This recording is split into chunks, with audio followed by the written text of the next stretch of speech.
amount of rain. So when I say the weekend, because it has been a long weekend here, being the holiday yesterday, and boy, people were stuck in dismal traffic trying to get through to Auckland, as you always are, even when it's dry. But oh, what a miserable holiday weekend. Mind you, it's often like that at this time of the year. Diego, over.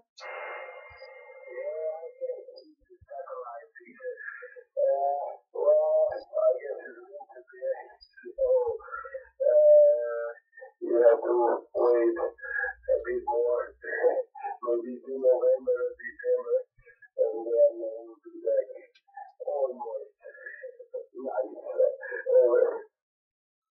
Yeah, well, I tell you what, you won't want to be here for the next few months, that's for sure. And good morning to everybody that has joined Gulf Harbour Radio. Patricia and David, it's almost time to get started, so we might as well get started. It's, yes, as you will have heard me talking, it's been an absolutely appalling day yesterday. Nobody that didn't have to go out would have gone out, but I don't know what it's like cloud-wise. I think it's still pretty, yes, it's so dark here. It's probably 100% cloud. 16 degrees, so it's not all that bad, but it has gone now to the southwest, about 4 knots from the southwest.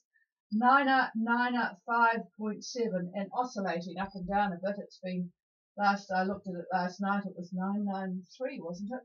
Now it's 995.7. It's sort of up and down a little bit as the numerous fronts and troughs and whatever. I think the low that's affecting us has now slid down the east coast a little bit, well, Bay of Plenty, because there's certainly really bad flooding down in the Tolaga Bay area. Anyway, won't stop us talking about the islands, and it does look rather pleasant. We've just been talking to Diego up there in Savu Savu, where there's no wind and it's a beautiful morning, 23 degrees. Not much wind about. I'm looking at the people that left Minerva, and they tend to all be motoring, so there's not much going on there at the moment. So, yep, let's go for a bit of news. Oh, by the way, there's another very bad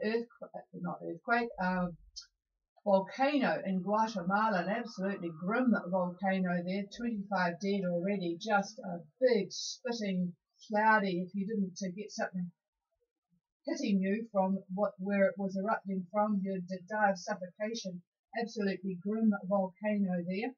And for those from Italy and Spain, you've both got new prime ministers, but you probably won't need to hold your breath on that one. It seems a little bit disturbed in both countries, so you might get another one by the end of the week.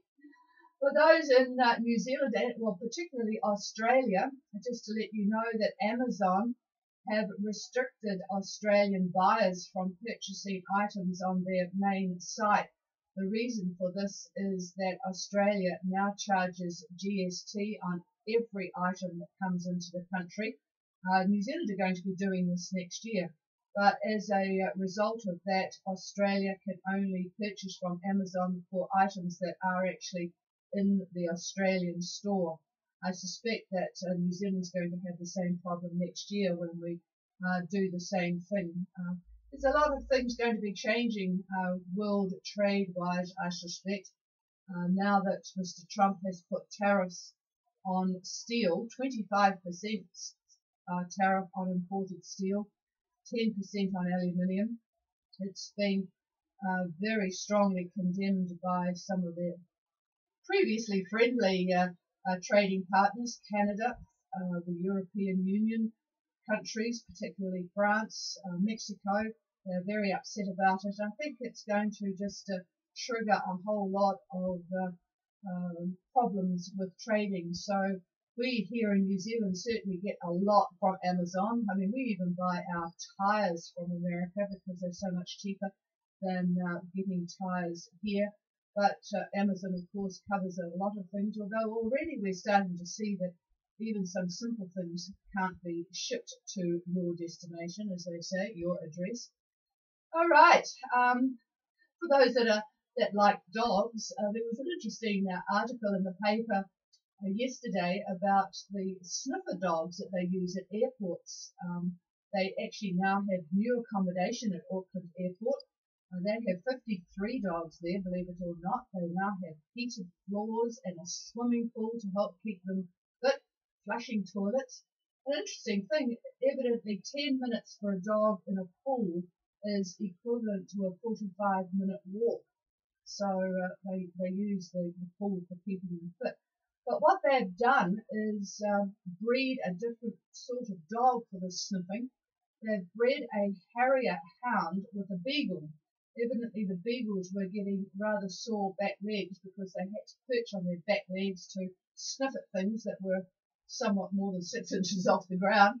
So they've now bred a dog, a Harrier hound with a beagle, so that they've got longer legs and they can sniff more efficiently when you come in to the airport or when they're going through ships' holds and the like. Yeah, it's just a nose up your rear end. Nose up your rear end, yes.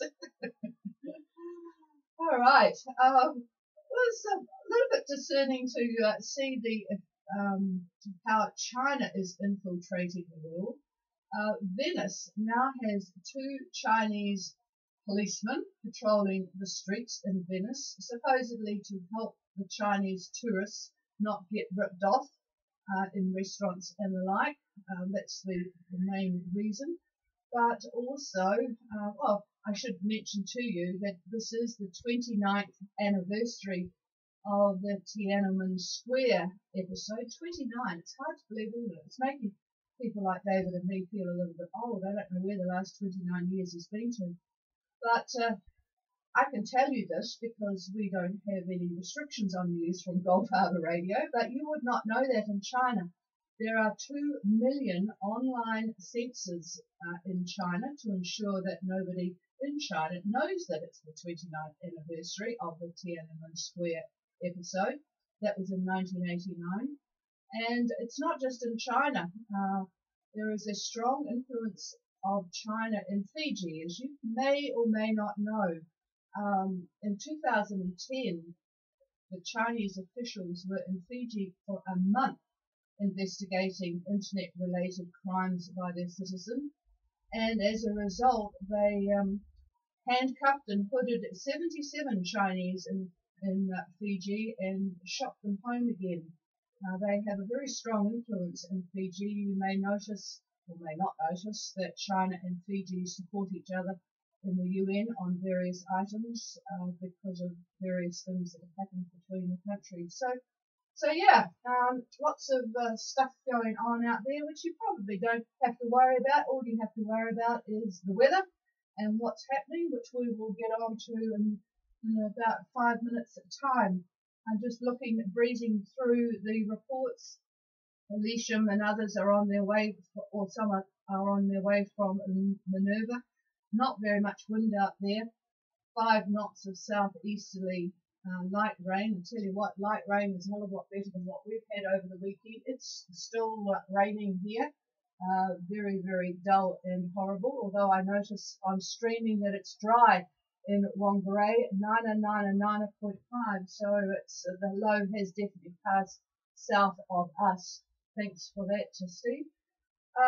So yeah, there's not much going on out there at the moment. We'll have a bit of a roundup shortly. Thanks for those that have sent in some more information for David. Actually, some of the stuff is quite interesting. And thanks, Paul, on Georgia. The fastseas.com site is that they use for doing their passage planning. It's based on Windy. Windy is one of my favourites because personally I think I'd like to have a very big screen in the lounge with Windy playing all the time. It's such a beautiful artistic reflection of what's going on, and it's really, really is quite artistic. But fastseas.com, if you want to look that up, if you've got nothing to do waiting for a passage window, it's an excellent site for doing passage planning because it's based on Windy, which of course is based on the GFS. All right, I will stop burbling and let's go to hear what the weather is like. Windy uses both EC and GFS. The one you're looking at mostly is GFS. Oh, thank you for that clarification. And I haven't got I haven't actually looked at the new yacht race. I'll do that while David is talking in a minute. But meanwhile, do we have anybody out there that wants to tell us what the weather is like? Please call. Hello, me, Connie. We've got a couple there, Villamee and Toronui. Villamee, go ahead, Trevor. Yep, nice day and Suva, about 20% cloud cover, very light northerly wind, and the bar is 1008.8. Okay, thanks for that. Lisham will be interested to know that it's a 20% cloud cover in Suva with a light nor'easter, 1008.8. And much nicer there than it is here. Thanks, Trevor. Good morning to Jan. And Toronui, go ahead, Graham. We have a light northerly wind, 50% cloud cover, about 20 degrees, and the barometer is about 10-11. Oh, thank you for that. Boy, it sounds much nicer. Oh, I see. It is quite nice there. I tell you what, it's not very nice in New Caledonia, in the bottom island of Fiji. 50% cloud cover Vavau, light northerly, 27. Ooh, 1011 on the bar. So things are pretty stable up that part of the world. Thank you for that.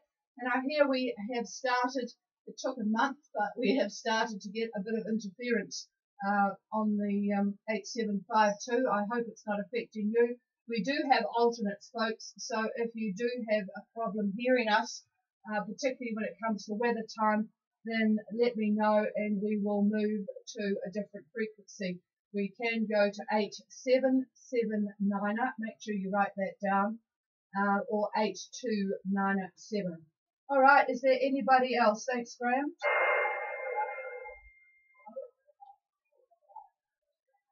No, sounds all peaceful and tranquil. That's really good out there. I don't think there's too many moving around at the moment.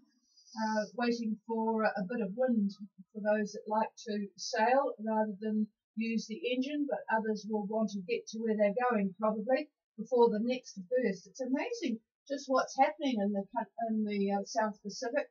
You know, we talked yesterday about the fact that it was 24 years since the infamous Queen's birthday storm, and there's amazing amount of stuff happening out there which is very reminiscent of conditions for the 24th years ago Queen's birthday storm. So people are right to be a little bit on the cautious side.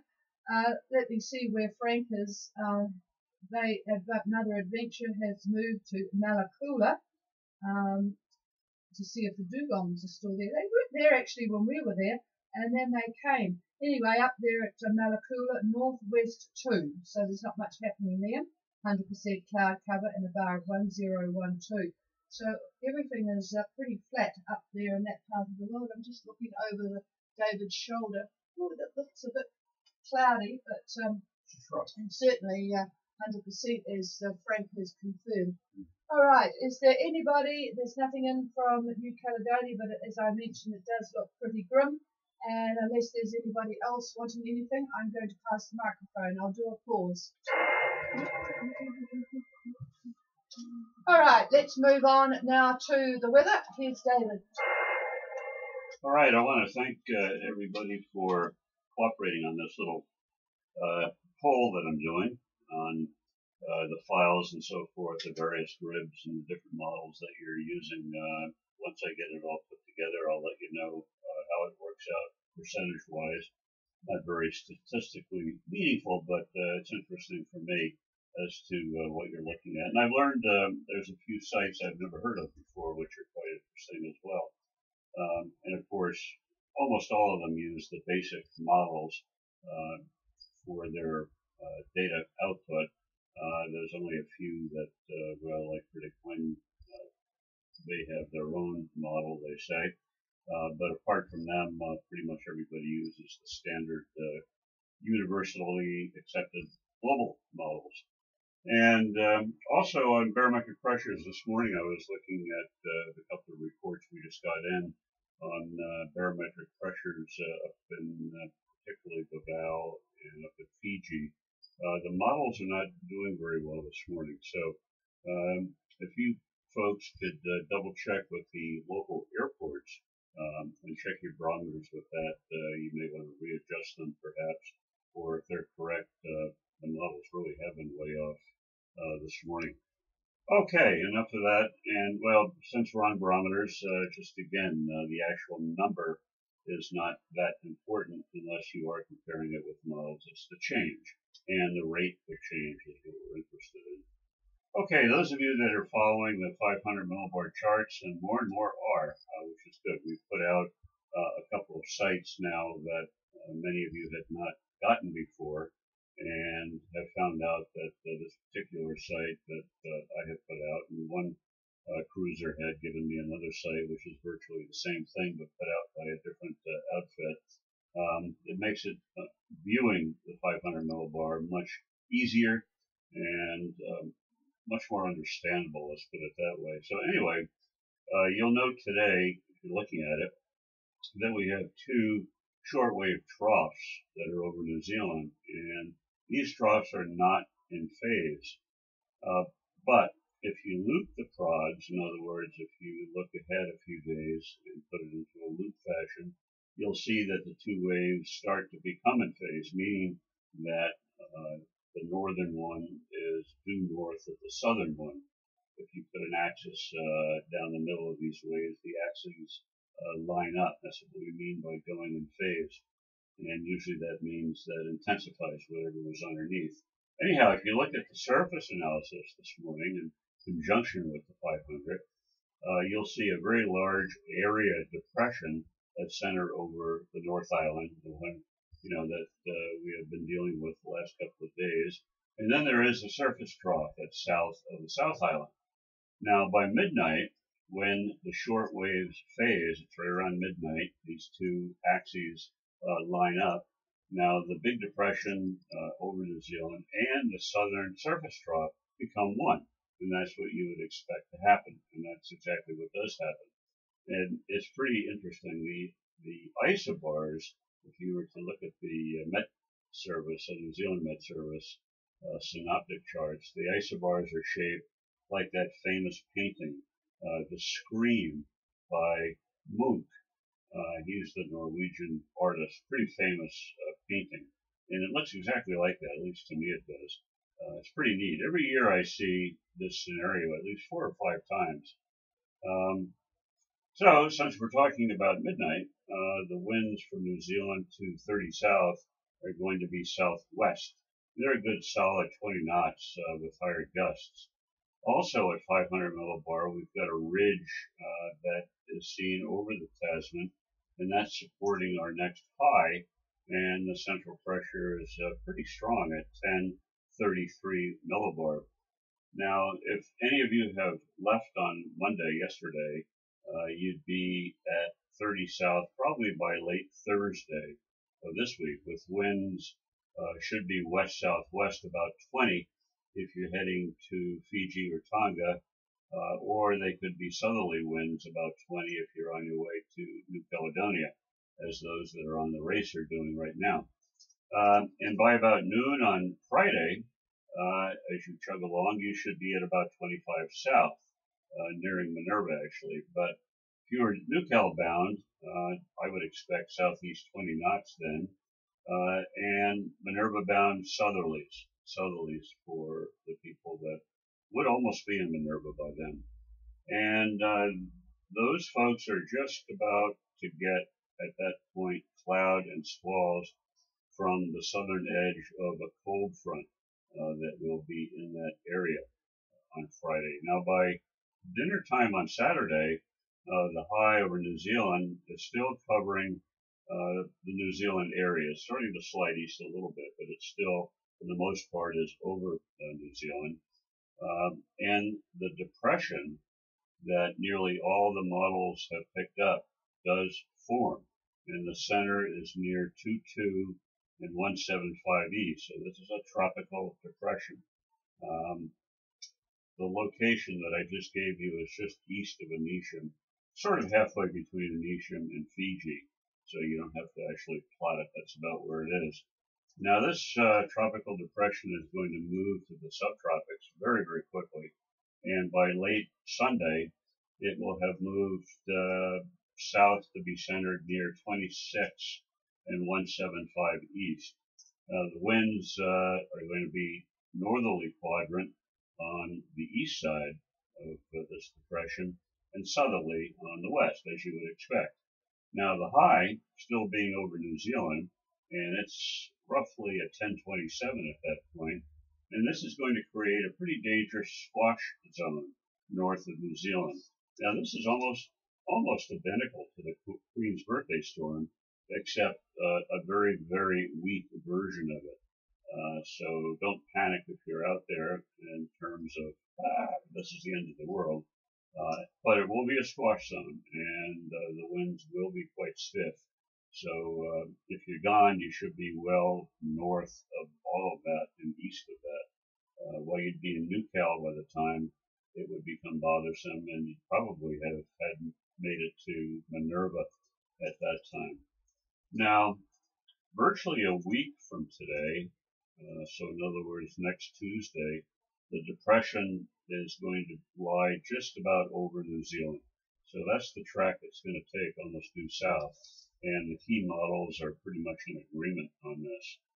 And okay, for those of you that are fast enough, the winds are in a good direction to get to Minerva, but you want to be there by Friday.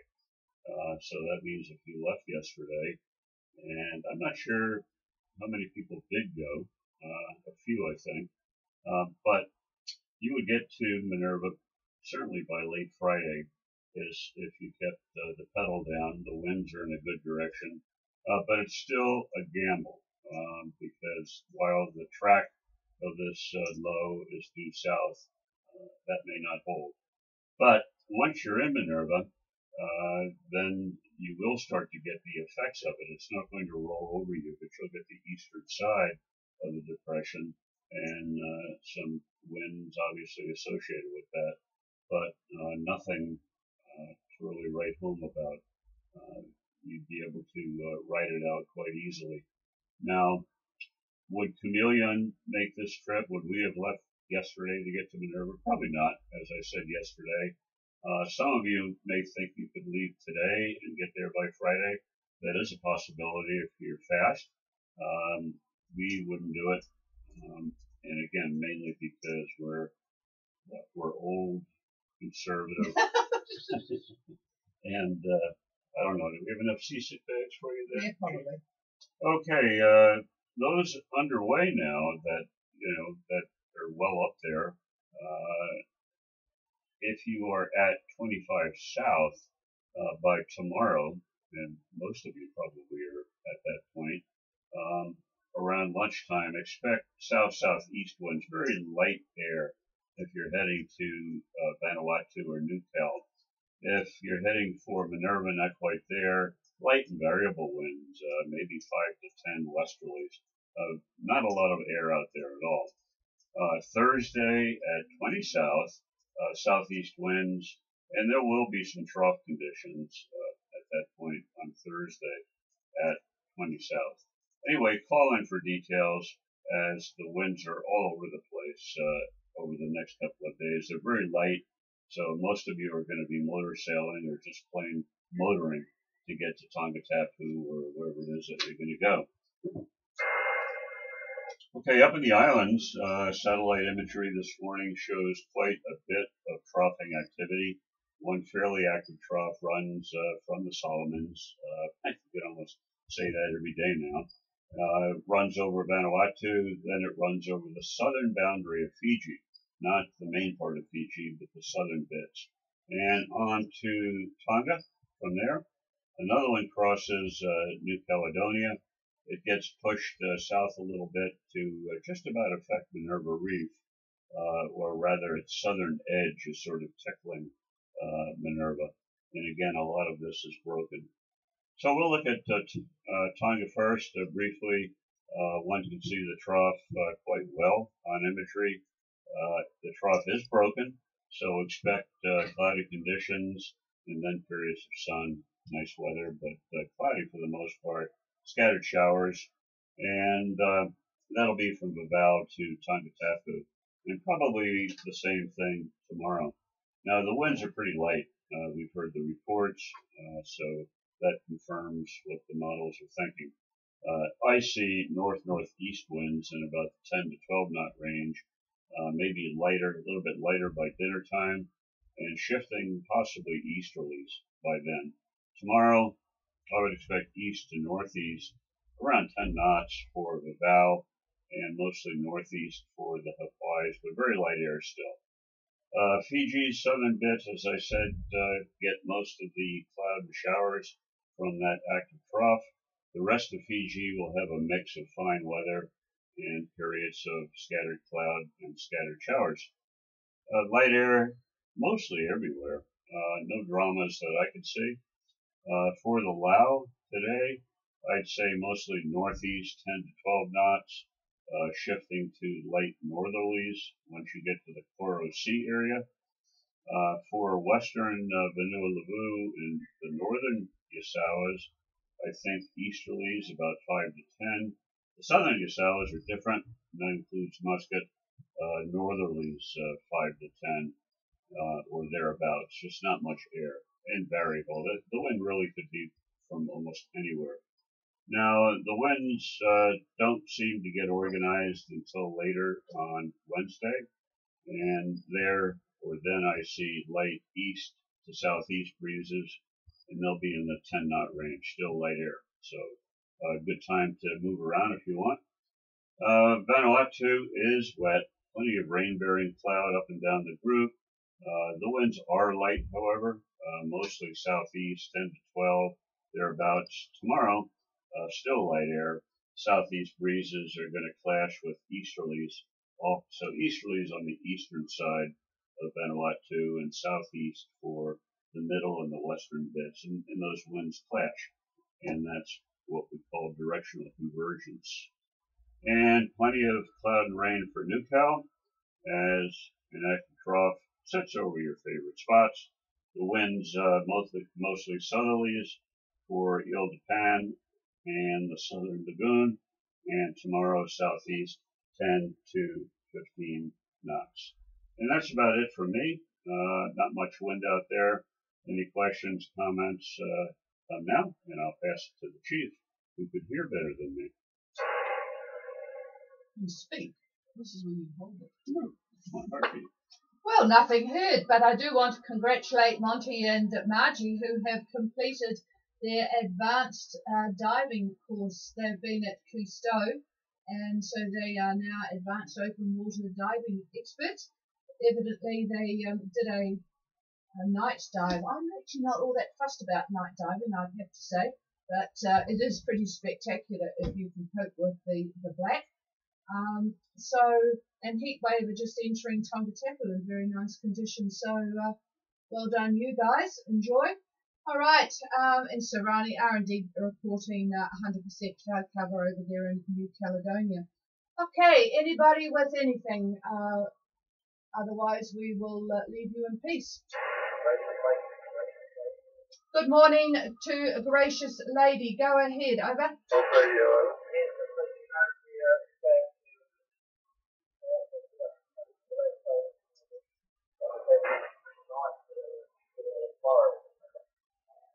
Okay, I know where you are in Anisham. Are you going to be leaving tonight to go to Tanner? I'm not hearing you very well. Just if that's the case, give me a Roger, Roger. Okay, let's have a look at the weather between Anisham and Vila for gracious lady. And there was another one in behind you, so we'll take you in a minute. And I do want to see if Tuaki is out there as well. I believe you are heading off from Townsville this week. So let's first of all go to a little bit more detail on Vanuatu. Going from Anisham to Vila. So Anisham to Vila, I assume you're about ready to head off now.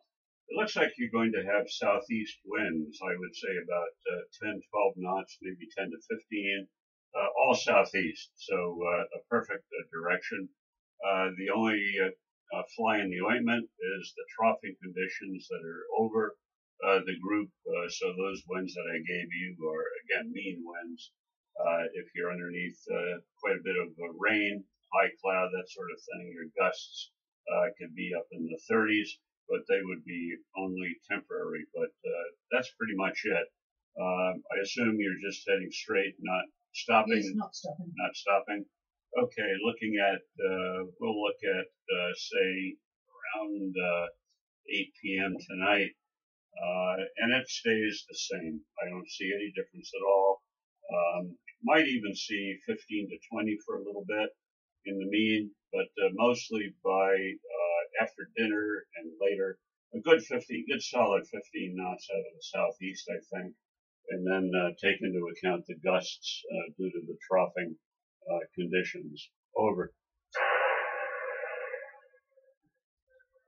Yes, thank you, David. Yeah, sounds like the winds are certainly going to cooperate for you. That's good. And we'll hear from you tomorrow morning. Put you on the list here. There was someone in behind, gracious lady. Who was that? Sahula. Well, good morning to Sahula. Go ahead, David. Yes, our position is 22 degrees, 33 decimal 5 south, 178 degrees, 42 decimal 5 east. We're on course of 350, magnetic. We're doing about 5 or 6 knots under motor with sail. We've got northeasterly around about 8 knots. Total cloud cover Going to Fiji. barometer of 1,010. And we need to the two persons on board all well. Yep, okay, we've got Sahula with David and Lynn at 22:33 and 17842 east and northeast 8. Yes, it's pretty light conditions out there, so a fairly peaceful day for you guys with a bit of fuel being used up. All right, so have you got an ETA now, David? No.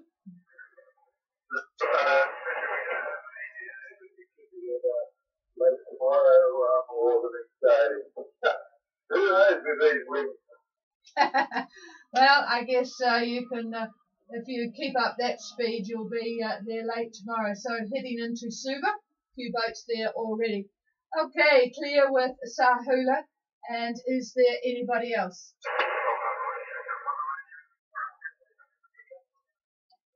Just a bit quick for me. Whoever was calling, I'll just turn the volume up again. Who was that?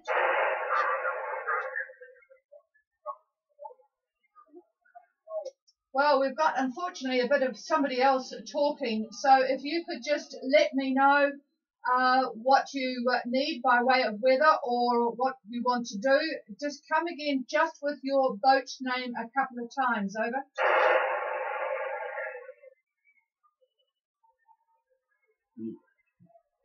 Well, now I've lost them completely. Please come again with your boat names. We seem to have a clearer frequency now. Relay. Yeah, thanks, Ron. I'm getting some interference from somewhere. I don't know whether you're getting it. Go ahead, Ron. I don't know if that's the one that you're talking at the moment or he's doubling for somebody else. Over. Yeah, if you could pick them up and then we'll go from there.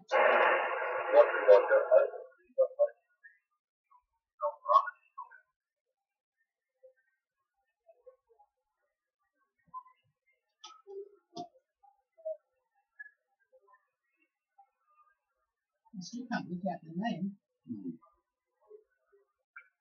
Roger Coffee said, Bell Harbour open season is just monitoring at the moment, radio gig,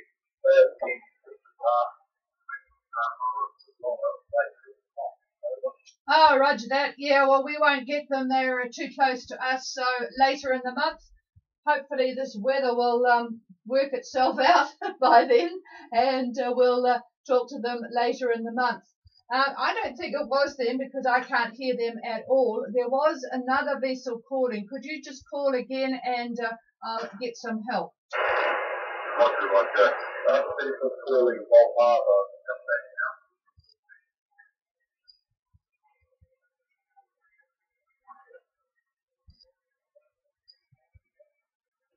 I'm not hearing anything.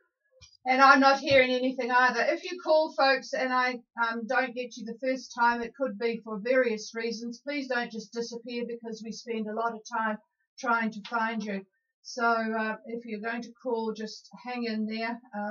And if you are out there, folks, please try and give us a plus or minus at probably 5 on 8752, because otherwise you do cause interference. Maybe not for me, but for certainly people that are near you in an anchorage. So try and keep the frequency reasonably clear. We're not on all of that long, and then people can be a lot more efficient when they're calling. All right, thanks, Ron. Final call from Gulf Harbour.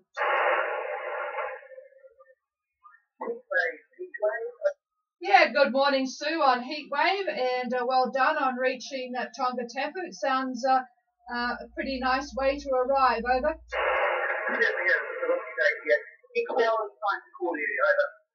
Oh, say again the boat name. That's what I'm struggling with. Over. Oh, it's Excel. Yeah, it's just a hard name to pick up on the radio for some reason. Okay, thanks for that, Sue. All right, let's get back to Excel. Excel, go ahead.